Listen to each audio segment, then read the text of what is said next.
Dzień dobry, jambo eno, mbote na bino. Mon nom est Dr Harmonie Mamben Nikorska-Marshall, motivatrice des générations. Aujourd'hui, nous allons parler de l'hypertension artérielle. C'est lorsque la pression du sang dans les artères est élevée. Il existe deux valeurs pour parler de la pression ou la tension artérielle. Les valeurs systoliques et diastoliques.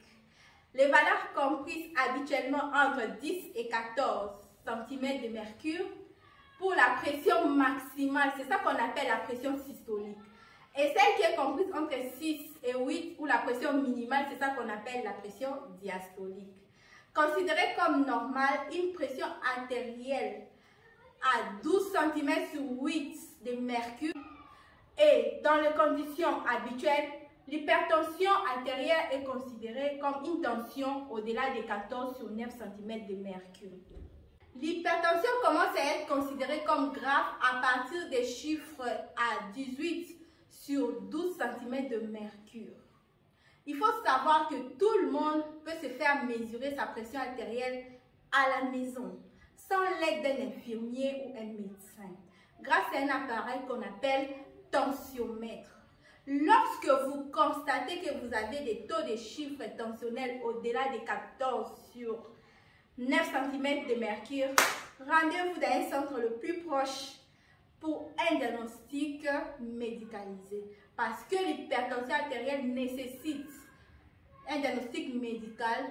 On n'a pas besoin de tests au laboratoire, pas besoin d'imagerie médicale. Alors, qui peut faire de l'hypertension artérielle? Ça apparaît plus précocement chez les hommes. Les femmes sont généralement protégées par des facteurs hormonaux en âge de procréation. Mais, arrivé à la ménopause, la fréquence de l'hypertension devient pareille chez les femmes que chez les hommes. Ceci nous amène à se poser la question à savoir, l'hypertension artérielle survient comment? Dans certains cas, l'hypertension artérielle est d'origine inconnue et n'a aucun symptôme. À ce moment-là, on peut avoir les tensiomètres à la maison pour mesurer à tout moment.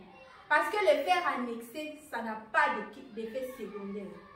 Mais par contre, diagnostiquer par défaut l'hypertension artérielle, parce que les malades viennent pour des signes de l'hypertension artérielle qui soient l'impression de mouches volantes devant le champ visuel, avoir de vertiges, avoir de maux de tête, ça peut arriver, bien que ce soit rare, ça peut bien être néfaste.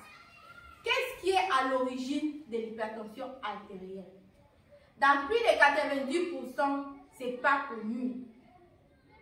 Dans ces cas, les traitements se basent sur les mesures hygiéno-diététiques, notamment avoir un régime sain qu'on appelle bio ou équilibré et faire des exercices physiques. Dans certains cas, le médecin peut vous recommander les médicaments qu'on appelle les diurétiques. Cela, ça va vous aider à diminuer votre tension artérielle. Mais dans d'autres cas, l'hypertension artérielle est secondaire à des maladies, par de mauvais fonctionnements des organes.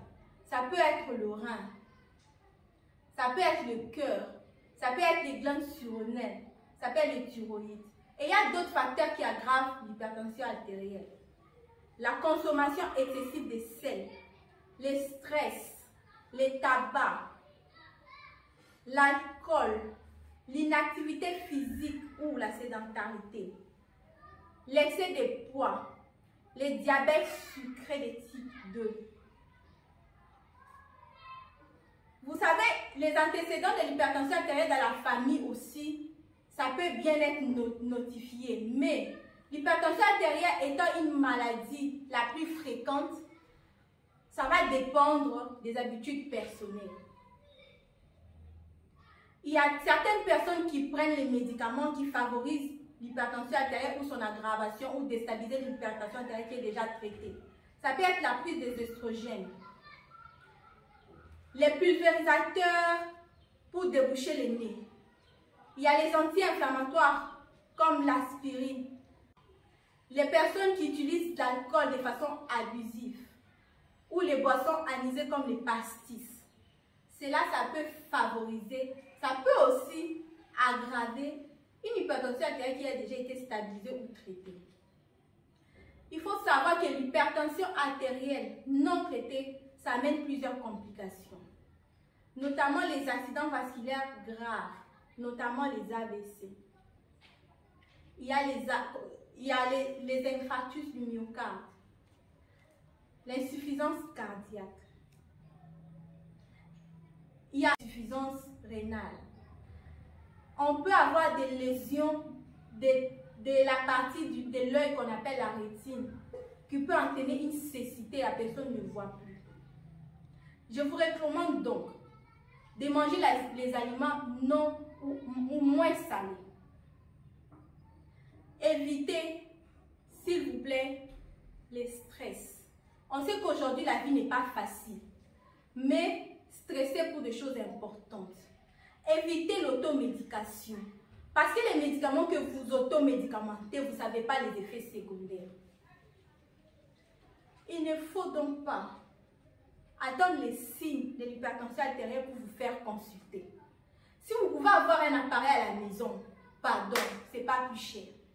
Achetez et amusez-vous à la maison de temps en temps pour vérifier votre tension artérielle. Mes chers, évitez. Je n'ai pas dit évitez. La tension artérielle, ça amène tellement de maladies que si on commence à compter, ça rend l'homme invalide. Évitez. À la prochaine. Choisissez la bonne part.